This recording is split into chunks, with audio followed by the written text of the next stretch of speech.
वो मेरे तो यहाँ का मुरसाने का एक जाट वो पहुंचा बनिया की दुकान पे, वहां से बोला 1 किलो गेहूं देना। बोले कुछ लाए हो?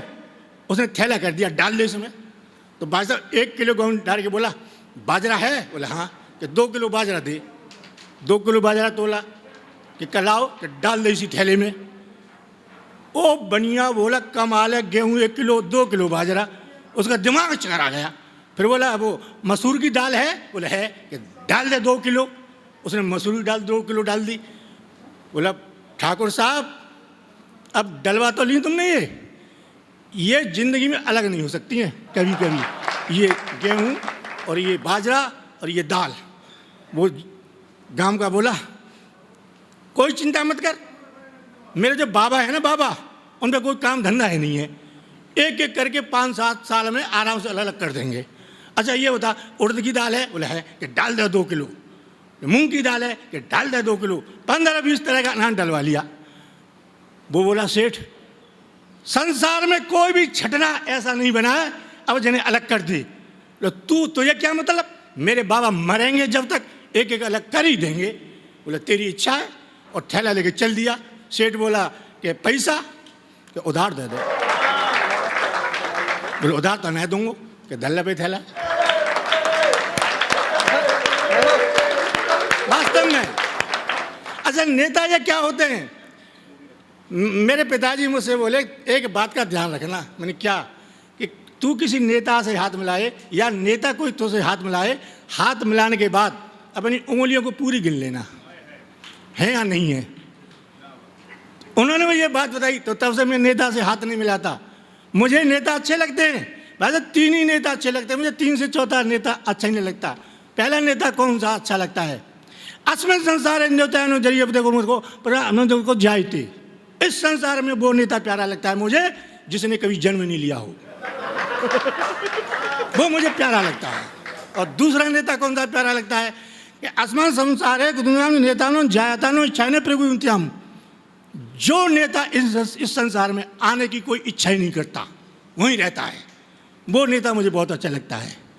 तीसरा नेता कौन सा अच्छा लगता है?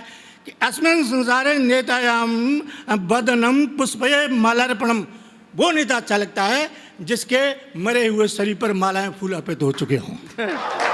इसके अलावा कोई नेता अच्छा नहीं लगता मुझे। वास्तव में ये नेता होते हैं।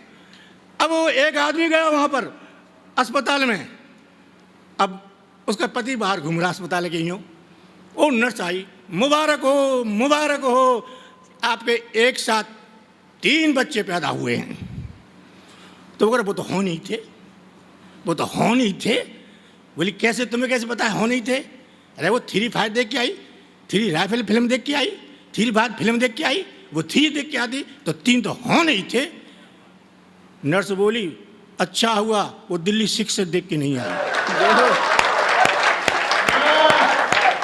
वो ये 3 महिलाएं बात कर रही, बहना वो मैंने तो वो 2 ही फिल्म देखी थी तो मेरे 2 बच्चे पैदा हो गए।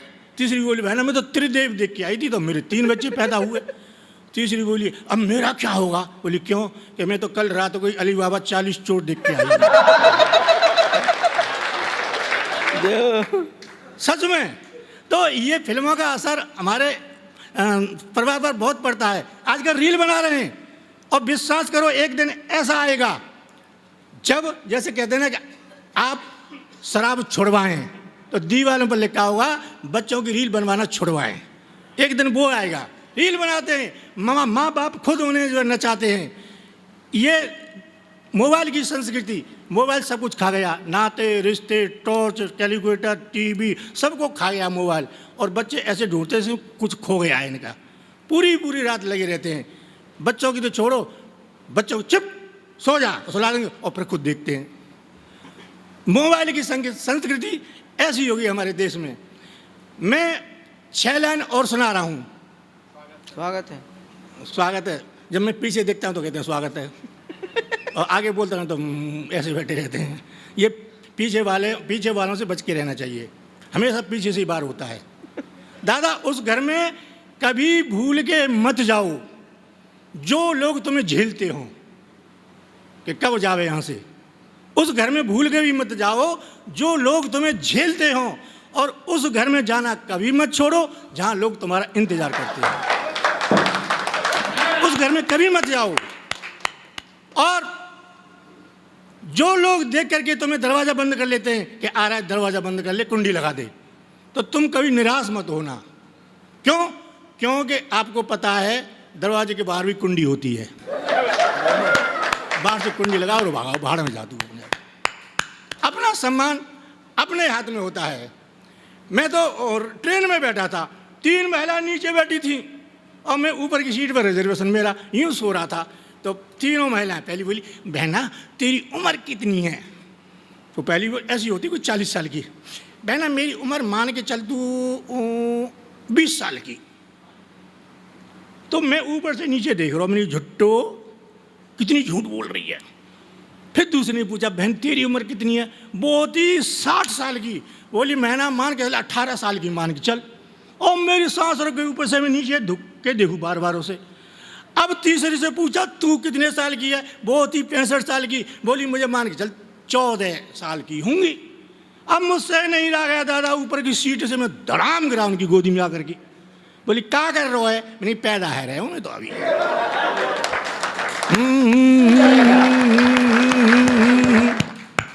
ये स्थिति है। मैं एक छोटा सा गीत और सुना रहा हूँ, नेताओं से क्षमा चाहते हुए। हालांकि यहाँ पर नेता कोई नहीं है, सब भक्त हैं, कथा सुनने वाले हैं।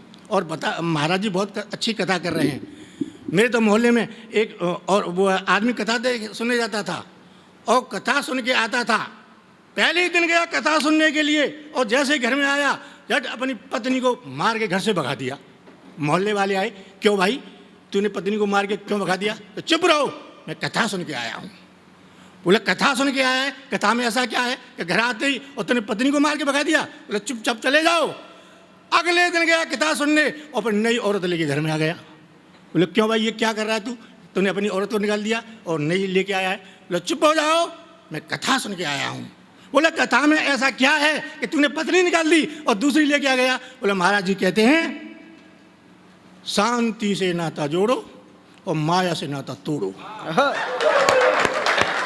माया भगा दी, शांति लेके घर में आ गया। वो कह रहे थे महाराज जी देखिए माताओं बहनों, हम आप स्वर्ग की प्राप्ति करते हैं। आप जितने भी यहाँ पर बैठी हुई हैं, अच्छा ये बताओ स्वर्ग कौन कौन जाना चाहती है? तो बुढ़िया जो है सब हाथ उठाने लगी महिलाएं, हम जाएंगे महाराज जी, हम जाएंगे स्वर्ग में। एक बुढ़िया बैठी, वो हाथ नहीं उठा रही। तो कह महाराज जी बोले दादी ये सब स्वर्ग जाना चाहती हैं, तुम नहीं जाना चाहती?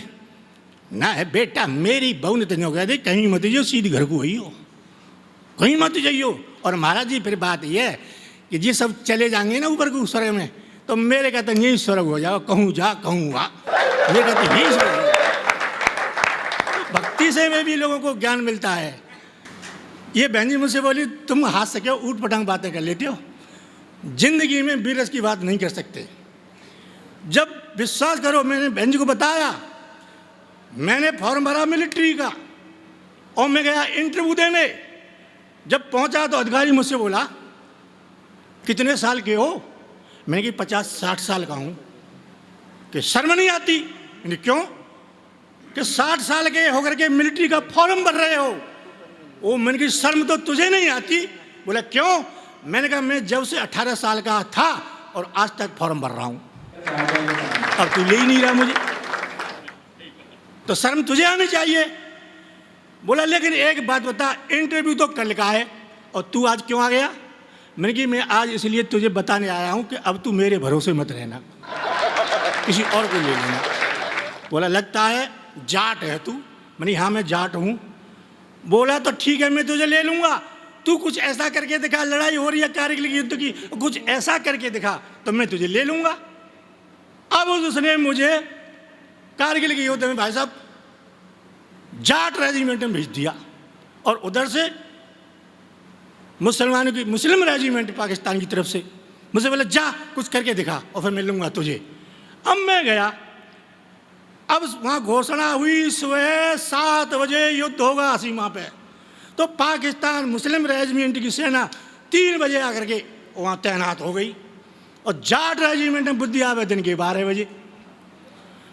बजे अकलावे जाट में बीड़ी पी रहे। 11 बज गए, बीड़ी पी रहे।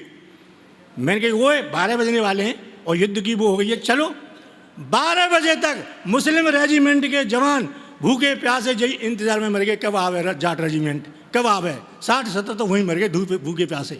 तो मैंने कहा चलो युद्ध होना है। एक जाट बोला मेरा तो बहुत गलती हो गई मुझसे। मैंने क्या हो गया कि कारतूस का टिफिन लाना था, खाने का टिफिन लेके आ गया मुझे।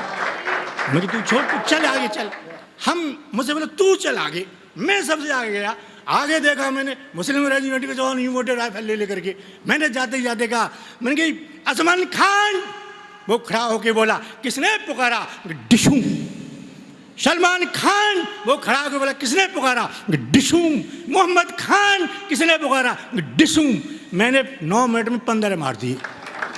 अब वो बोले जैसे ये हमारा नाम ले लेके हमें मार रहा है, हम भी तो इसे ऐसे ही मार सकते हैं इसका नाम लेकर के। बोले हाँ ले। अब बोला सबरस मुरसानी। मैं समझ गो जो मेरा दाब मुझ पे चला चटकावे वो मुझे, मेरा दाब मुझ पे चला रहा और मैं नीचे झुक गया जैसे मेरा नाम लिया। 1 मिनट में नीचे झुक के रहा, ऊपर फिर खड़ा हुआ। मैंने कहा मुझे किसने पुकारा, वो कह रहा मैंने, डिशू। अब मैंने वो मार दिया। वहाँ आया, अब वो अधिकारी बड़ा खुश हुआ, भाई तूने वास्तव में बहुत कुछ करके दिखा दिया।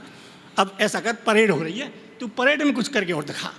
मैं परेड में गया, 250 जवान परेड में लगा हुआ और वो कमांडर कह रहा आराम सावधान, सभी जवान बायां पैर उठा के खड़े होंगे, बायां पैर उठा के खड़े हों। अब मुझे ये नहीं पता कौन सा बायां पैर है कौन सा दायां। सब जवान बायां पैर उठा के यूं खड़े हुए और मैंने दायां पैर उठाया, यूं खड़ा हुआ। अधिकारी ने देखा कि ये बीच में कौन है जो दोनों पैर उठा के खड़ा हुआ है। अब ऐसा लग रहा मेरा इधर का पैर खड़ा हुआ और सबके इधर कि कोई आदमी ऐसा है इसमें दोनों पैर उठा के खड़ा हुआ है। बोला ये कौन सा जवान है जो दोनों पैर उठा के खड़ा हुआ है। मैंने कहा मैं हूँ सर। बोला इधर आओ। मैं उसके पास आया, 5-6 माला लेके मेरे गर्दन में डाली और जवानों से बोला देख लो जवानों, 12 साल से परेड कर रहे हो, ये परसों आया है, एक ही पैर उठा के खड़े हो सकते हो, ये जवान 2 पैर उठा के खड़ा हो सकता है। मेरा सम्मान किया उन्होंने। अब मुझसे बोला अंत में एक सवाल और रह गया है। मैंने क्या रह गया बताओ। बोला अब तुम खून दे के आओ वीरों के लिए। मैं गया खून देने के लिए। डॉक्टर बोला कैसे आए। मैं डॉक्टर देशभक्त हूँ, देश का जुनून है देशभक्ति का, मैं खून देने आया हूँ। डॉक्टर ने मुझे देखा और बोला तो मैं खून है ही ना। देगा कहाँ से। मैं डॉक्टर खून दूंगा देश के लिए। बोला ठीक है तो तुम फॉर्म भर रक्तदान का। मैंने रक्तदान का फॉर्म भर दिया। मुझसे बोला बेड पे लेट। मैं बेड पे लेट गया। वो एक सिरिंज लाया, खाली बोतल लाया, नली लगा के सिरिंज लगा करके नली बोतल में डाल के मुझसे बोला खाना खाने जा रहा हूँ, परसों लौटूंगा। वो मर गई डॉक्टर तू खाना खाने जा रहा है और परसों लौटेगा। मैं मर गया तो बोला 3 महीना से पहले तो भरेगी ना ये बोतल, 3 महीना से पहले नहीं भरेगी। मैंने कि मैं मर गया तो कि तेरे मरने का मुझे कोई गम नहीं है। मैंने क्यों कि देख तूने फॉर्म कैसा भरा है। मैंने कहा दिखा। डॉक्टर ने मुझे दिखाया तो उस बेईमान डॉक्टर ने रक्तदान की जगह प्राणदान का फॉर्म भरवा लिया मुझसे। अब इतने में ही 2-3 बूंद निकली। बोले निकल आया। मैंने क्या कि 2-3 बूंद खून निकल आया। अब मुझे खून देख कर गई, मैं गैर होश हो गया, बेड से नीचे गिरा धड़ाम। तब डॉक्टर ने मैं होश में लाने के लिए मुझे में 3 बोतल खून चढ़ाया। बोला लेवे आयो को देवे आयो।